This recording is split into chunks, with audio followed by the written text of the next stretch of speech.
नमस्कार, मैं हूं पंकज श्रीवास्तव। सत्य हिंदी के खास कार्यक्रम सुनिए सच में आपका स्वागत है। आज बात नोबेल शांति पुरस्कार और युद्ध के बीच संबंधों की विडंबना पर। हाल ही में वेनेजुएला की विपक्षी नेता मारिया कोरेना मचाडो को नोबेल शांति पुरस्कार मिला, जिन्होंने इस पुरस्कार को, सम्मान को अमेरिकी राष्ट्रपति ट्रंप को समर्पित कर दिया। अब पता चला है कि ट्रंप ने CIA को वेनेजुएला के खिलाफ सैन्य कार्रवाई की इजाजत दे दी है। अब तक 27 लोगों के मारे जाने की खबर है। तो क्या ये एक और दक्षिण अमेरिकी देश में सत्ता पलट की USA की कोशिश है? और क्या इसके पीछे वेनेजुएला का तेल भंडार है, जिसे दुनिया में सबसे बड़ा माना जाता है और जिसे विपक्ष की नेता मचाडो ने US की कंपनियों के हवाले करने का वादा किया है? क्या ये अमेरिका के साम्राज्यवाद का एक और उदाहरण नहीं है, जिसने दुनिया के तमाम हिस्सों में बारूदी बारिश कराई है? मिलेंगे इन तमाम सवालों के जवाब, पर शुरुआत करते हैं ताजा खबर से। खबर आपके सामने है। Trump administration authorise covert CIA action in Venezuela, यानी ट्रंप प्रशासन ने CIA को ये अधिकार दे दिया है कि वो वेनेजुएला के खिलाफ खुफिया ऑपरेशंस चलाए, कोवर्ट ऑपरेशंस यानी गुप्त अभियान चलाए। 15 अक्टूबर 2025 को राष्ट्रपति डोनाल्ड ट्रंप ने व्हाइट हाउस में एक फरमान जारी किया, जिसके तहत दुनिया के तमाम देशों में सत्ता पलट के लिए बदनाम CIA यानी अमेरिकी खुफिया एजेंसी को वेनेजुएला में गुप्त कार्रवाई की इजाजत दे दी गई। न्यूयॉर्क टाइम्स की रिपोर्ट से पता चला कि यह ऑपरेशन मार्को रूबियो यानी ट्रंप के स्टेट सेक्रेटरी और जॉन रैटक्लिफ जो CIA चीफ हैं, उन्होंने मिलकर तैयार किया है। ट्रंप ने इस ऑपरेशन की 2 वजह बताई हैं। क्या है वो वजह? पहली वजह, इनका कहना है ट्रंप साहब का, कि वेनेजुएला में अपनी जेलों के कैदियों को अमेरिका में छोड़ दिया है, यानी वहां के तमाम जो कैदी थे उन्हें छोड़ दिया गया है कि वो अमेरिका चले जाएं। कैसे, क्यों, एक अलग सवाल है। और फिर वो कहते हैं कि वेनेजुएला से बहुत सारा ड्रग्स आता है, ये ज्यादातर समुद्र के रास्ते से आता है, लेकिन हम उन्हें जमीन के रास्ते भी रोकने जा रहे हैं। यानी अभी तक जो समंदर पे नौकाओं को रोकने की कोशिश होती थी, अब जमीन से भी घेरेबंदी की जाएगी। ट्रंप की मंजूरी से CIA वेनेजुएला में एक तरफा या किसी व्यापक अमेरिकी सैन्य गतिविधि के हिस्से के तौर पर अपना अभियान चला सकेगा। लेकिन हकीकत है कि वेनेजुएला के खिलाफ कोवर्ट ऑपरेशन यानी गुप्त कार्रवाई सितंबर से ही जारी है। सितंबर महीने में अमेरिकी सुरक्षा बलों ने कैरेबियाई सागर में ड्रग तस्करी के शक में कई नावों पर कम से कम 5 बार हमले किए हैं, जिनमें 27 लोगों की मौत हुई है। ट्रंप ने इन लोगों को, यानी जो मारे गए हैं, उन्हें नार्को टेररिस्ट कहा है, जो अमेरिका में ड्रग सप्लाई करना चाहते थे। हालांकि जो संयुक्त राष्ट्र संघ है, उसके मानवाधिकार विशेषज्ञों ने इस कार्रवाई को गैर कानूनी हत्याएं बताया है। अमेरिका इस कार्रवाई को वेनेजुएला के राष्ट्रपति निकोलस मदुरो के खिलाफ एक बड़े अभियान के तौर पर देख रहा है और मदुरो ने इसे संप्रभुता पर हमला बताया है। कई अन्य दक्षिण अमेरिकी देशों ने भी इसकी निंदा की है। राष्ट्रपति मदुरो ने शांति की अपील करते हुए वेनेजुएला की सेना और 45 लाख की जो उनकी जन मिलिशिया है, यानी जो पब्लिक आर्म्ड है, वो तमाम ट्रुप्स हैं, उन्हें अलर्ट किया है। लेकिन इस ऑपरेशन से वेनेजुएला की मुख्य विपक्षी नेता बेहद खुश है। राष्ट्रपति मदुरो के खिलाफ उनकी लड़ाई में ट्रंप उनके साझेदार हैं। जी हां, ये वही हैं जिन्हें नोबेल शांति पुरस्कार मिला है। शांति कहा गया है कि लोकतंत्र और शांति के लिए लड़ रही हैं वेनेजुएला में। लेकिन ये क्या बात इतनी सीधी है? वेनेजुएला की विपक्षी नेता है मारिया कोरेना मचाडो, जिन्हें अभी नोबेल शांति पुरस्कार मिला कि वे अपने देश में लोकतंत्र की बहाली के लिए और शांति के प्रयास के लिए सम्मान की पात्र हैं। वैसे अमेरिकी राष्ट्रपति ट्रंप बार बार पिछले 1 साल से लगभग दावा कर रहे थे कि इस बार का नोबेल शांति पुरस्कार उन्हें मिलना चाहिए। उन्होंने मध्य पूर्व में शांति कराई है, भारत और पाकिस्तान जो परमाणु युद्ध के करीब थे उन्हें रोका है, तो वो है हकदार। लेकिन उन्हें ये सम्मान नहीं दिया गया, ये सम्मान दिया गया मचाडो को। हालांकि मचाडो ने यह सम्मान ट्रंप को ही समर्पित कर दिया। मचाडो विपक्ष की नेता है और राष्ट्रपति निकोलस मदुरो पर तानाशाही का आरोप लगाती है। उनके हिसाब से वेनेजुएला के चुनाव में धांधली करके मदुरो सत्ता में है। मचाडो ने ट्रंप से ये कहा है बार बार कि उन्हें हस्तक्षेप करना चाहिए। 58 साल की मचाडो वेनेजुएला की विपक्ष की नेता है। 2010 में नेशनल असेंबली के लिए चुनी गई थी। वो एक इंजीनियरिंग बैकग्राउंड की है और इस समय उन्होंने एक विपक्षी गठबंधन भी बनाया हुआ है 2017 से। 2024 के चुनाव में वो राष्ट्रपति की उम्मीदवार बनना चाहती थी, लेकिन कोर्ट ने उन्हें रोक दिया और तब उन्होंने ट्रंप से मदद की गुहार लगाते हुए कुछ वादे किए। उन वादों को आप जब जानेंगे तो आपको समझ में आएगा कि अंतर्राष्ट्रीय स्तर पर, जिसे जियोपॉलिटिक्स कहा जाता है, दरअसल क्या चलता है, जिसमें नोबेल भी है और युद्ध भी है, शांति भी है और बारूद भी है। क्या कहा है मचाडो ने? निकोलस मदुरो को सत्ता से हटाने के लिए राष्ट्रपति ट्रंप से मदद चाहिए। एक इंटरव्यू में इन्होंने साफ कहा, जो CNN को इन्होंने दिया था, कि हमें मदद चाहिए राष्ट्रपति ट्रंप से। और फिर कहते हैं कि हमारी सरकार आने पर तेल उत्पादन को दुगना किया जाएगा और इसके व्यापार का निजीकरण किया जाएगा। ये वो शब्द है जिसके खिलाफ वेनेजुएला ने लंबा संघर्ष किया है। अभी हम उसका इतिहास आपको बताते हैं। फिर उनका यह भी वादा है कि निजी तेल कंपनियों को कॉन्ट्रैक्ट देकर 140 लाख करोड़ रुपए का विदेशी निवेश कराया जाएगा। यानी बल्ले बल्ले अमेरिकी कंपनियों की होगी अगर वो सत्ता में आती है। ये वैसे आश्चर्यजनक है कि वेनेजुएला की एक नेता उस अमेरिका को खुलेआम अपने देश में हस्तक्षेप के लिए आमंत्रित कर रही है, जिसने बार बार लैटिन अमेरिकी देशों में तख्ता पलट कराया है और उनके संसाधनों को लूटा है। उनकी बात से भी साफ है कि सारा मामला तेल का है और ड्रग माफिया तो महज बहाना है। तो आगे बढ़ने से पहले वेनेजुएला के तेल और उसकी धार भी हम देख लेते हैं। ये देखिए, ये ग्लोब आप ये देख रहे हैं, ये उत्तरी अमेरिका है, ये दक्षिणी अमेरिका है। उत्तरी अमेरिका में संयुक्त राज्य अमेरिका एक देश के रूप में इधर है और जो दक्षिण अमेरिका है जिसमें कई देश हैं, उसमें वेनेजुएला एकदम मैक्सिको के पास यहां पर आपको नजर आ रहा है। ये वेनेजुएला है। यहां पूंजीवाद का परचम लहराता है। तो जो दक्षिण अमेरिकी देश हैं, वहां ज्यादातर देशों में जो समाजवादी धारा है वो बहुत प्रबल है। कई बार हारती है, कई बार जीतती है और आरोप लगता है संयुक्त राज्य अमेरिका पर कि वो दक्षिण अमेरिकी देशों में हस्तक्षेप करता है। ये दक्षिण अमेरिका का उत्तरी कोना है, कैरिबियन सागर से लगा हुआ। क्षेत्रफल इसका है 9.16 लाख वर्ग किलोमीटर। आबादी 2.8 करोड़ यानी 2 करोड़ 80 लाख। 1811 में स्पेन से यह आजाद हुआ, यानी उसके पहले उपनिवेश था स्पेन का। और 1958 से यहां लोकतंत्र की प्रक्रिया चल रही है, लेकिन 1990 के दशक में यह दशक से यहां पर एक खास तरह का संकट है। खास तौर पर अमेरिकी कंपनियों के विरोध के कारण बहुत सारे सैंक्शन अमेरिका ने इस पर लगाया है, जिससे गरीबी और महंगाई का एक सिलसिला यहां पर बना हुआ है। दुनिया का सबसे बड़ा तेल भंडार, सबसे बड़ा, ध्यान दीजिए, सऊदी अरब से भी बहुत ज्यादा, 300 बिलियन बैरल वेनेजुएला में, 300 बिलियन बैरल। और इसी तेल भंडार पर अमेरिका की नजर है, जो उसके एकदम पिछवाड़े पर बैठा हुआ है। राष्ट्रपति इस समय है वहां के निकोलस मदुरो। ये विपक्ष के नेता मचाडो को अमेरिका का एजेंट बताते हैं।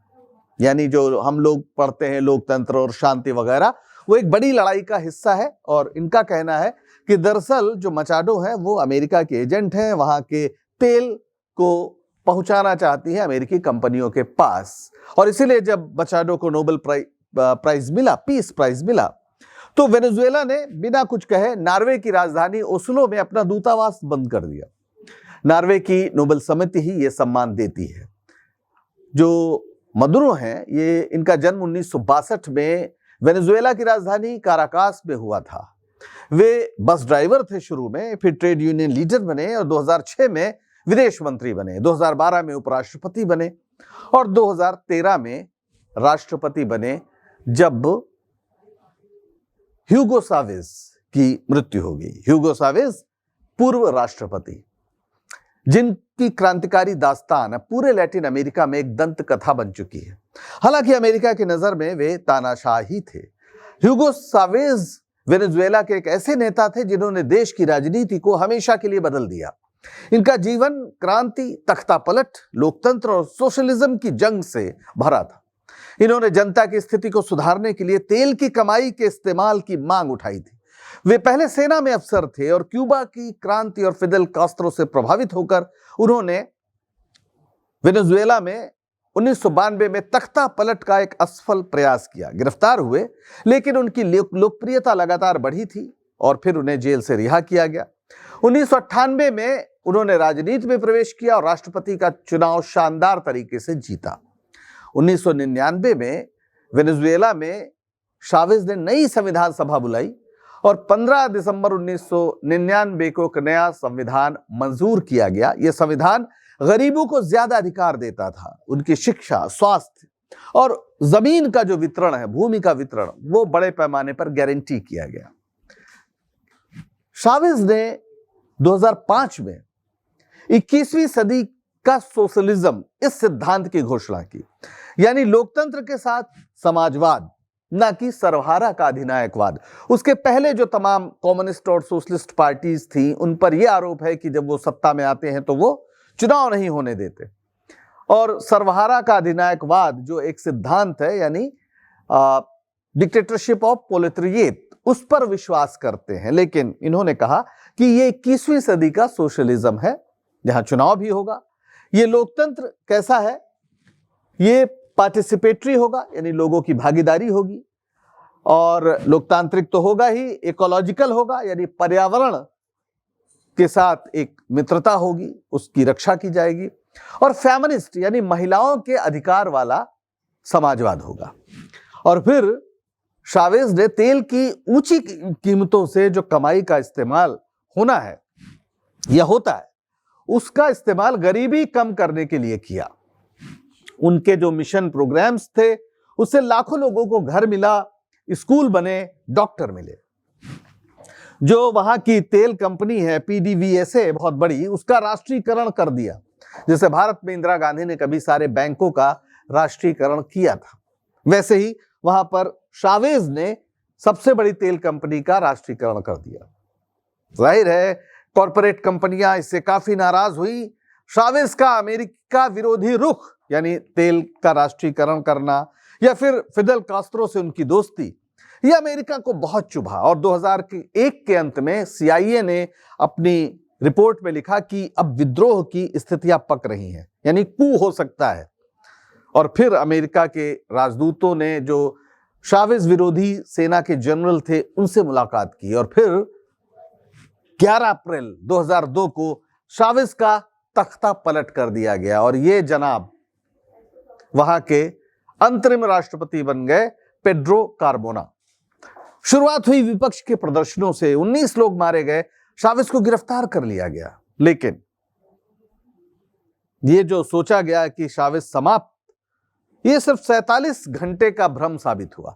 चावेज के समर्थकों ने मुख्य रूप से ग्रामीण इलाकों में, गरीबों ने बड़े पैमाने पर देश में विरोध प्रदर्शन शुरू कर दिया, और सेना का जो वफादार हिस्सा था उसने भी विद्रोह कर दिया। और फिर 13 अप्रैल को चावेज रिहा कर दिए गए। अमेरिका का षड्यंत्र नाकाम हुआ, और यह साफ हुआ कि CIA ने चावेज विरोधियों की फंडिंग की थी। लेकिन जनता ने अपनी ताकत से इस विद्रोह को असफल कर दिया। यह तख्ता पलट चावेज की लोकप्रियता बढ़ाने वाला साबित हुआ। उन्होंने कहा यह अमेरिकी साम्राज्यवाद का हमला था। और फिर आया 20 सितंबर 2006। चावेज ने संयुक्त राष्ट्र में एक ऐतिहासिक भाषण दिया। यहां पर एक दिन पहले अमेरिकी राष्ट्रपति जॉर्ज बुश भाषण देकर गए थे, और चावेज ने कहा कल यहां शैतान आया था, अभी भी सल्फर की गंध है यहां पर। उन्होंने बुश को दुनिया का मालिक समझने वाला कहा और इराक अफगानिस्तान हमलों की निंदा की। साथ में एक किताब लहराई नोआम चॉम्स्की की, हेजेमनी या सर्वाइवल। चॉम्स्की दुनिया के बहुत बड़े दार्शनिक जो खुद अमेरिका में रहते हैं, और साफ किया उन्होंने कि दरअसल कॉरपोरेट लोकतंत्र के नाम पर दुनिया भर में कॉरपोरेट के हाथ में जल, जंगल और जमीन सौंपने की, संसाधन सौंपने की कोशिश की जा रही है। 2007 में शावेज ने United socialist party of Venezuela PSUV बनाई, जो आज वहां की मुख्य पार्टी है। ये एक समाजवादी विचारधारा वाली पार्टी है।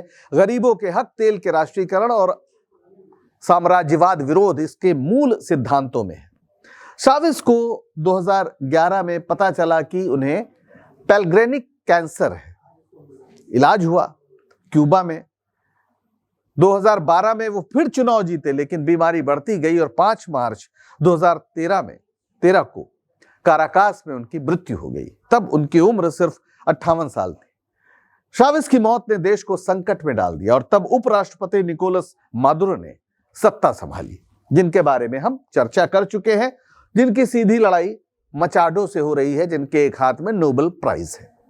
शावेज की कहानी बताने का मकसद यह था कि आप समझ सकें कि वेनेजुएला में जो कुछ हो रहा है वो एक ऐतिहासिक सिलसिले की कड़ी है।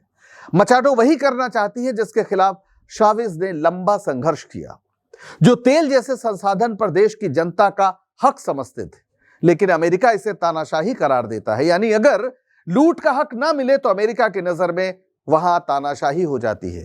गौर से देखिए तो मध्य पूर्व से लेकर अफ्रीका के तमाम ऐसे तानाशाह हैं जो अमेरिका के साथ गलबहियां करते हैं, जबकि अपने देश में चुनाव नहीं कराते। पर अमेरिका कभी उन्हें तानाशाह नहीं कहता, क्योंकि उनके संसाधनों को लूटने की अमेरिकी कंपनियों को खुली छूट होती है। लेकिन दक्षिण अफ्रीका के देश, अमेरिका के देश हमेशा यूएसए के इस रवैये का विरोध करते हैं। यही वजह है कि राष्ट्रपति ट्रंप के रवैये का भी कड़ा विरोध हुआ। कहां विरोध हुआ? पूरा दक्षिण अमेरिका आप देख सकते हैं इस समय, जो ज्यादातर देश विरोध कर रहे हैं। अमेरिका का जो संभावित अभियान है, सैन्य अभियान है, उस पर वेनेजुएला ने तो कहा ही है कि ये उसकी जमीन पर घुसपैठ है। ब्राजील के राष्ट्रपति लूला दे सिल्वा ने भी ट्रंप को अपराधी कहा। कोलंबिया के गस्टावो पेट्रो ने संयुक्त राष्ट्र में ट्रंप के खिलाफ अदालती कार्रवाई की मांग की।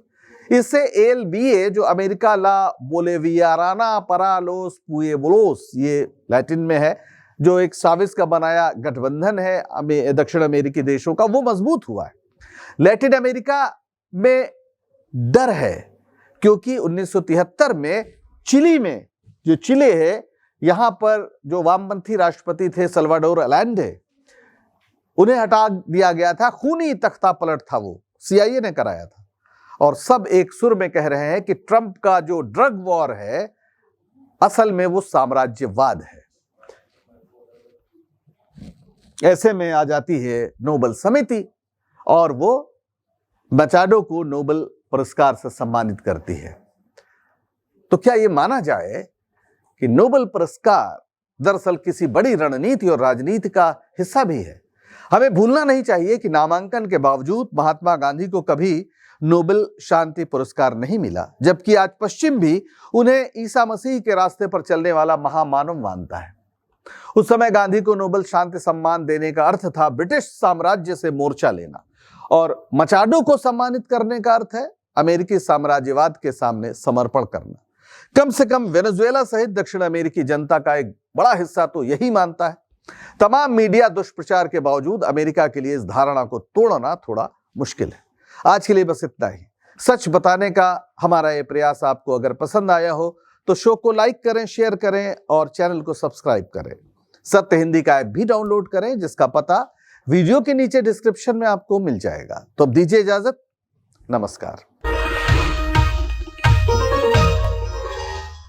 Copyright disclaimer under Section 107 of the Copyright Act 1976. Allowance is made for fair use for purposes such as criticism, comment, news reporting, scholarship, and research. Fair use is a use permitted by copyright statute that might otherwise be infringing.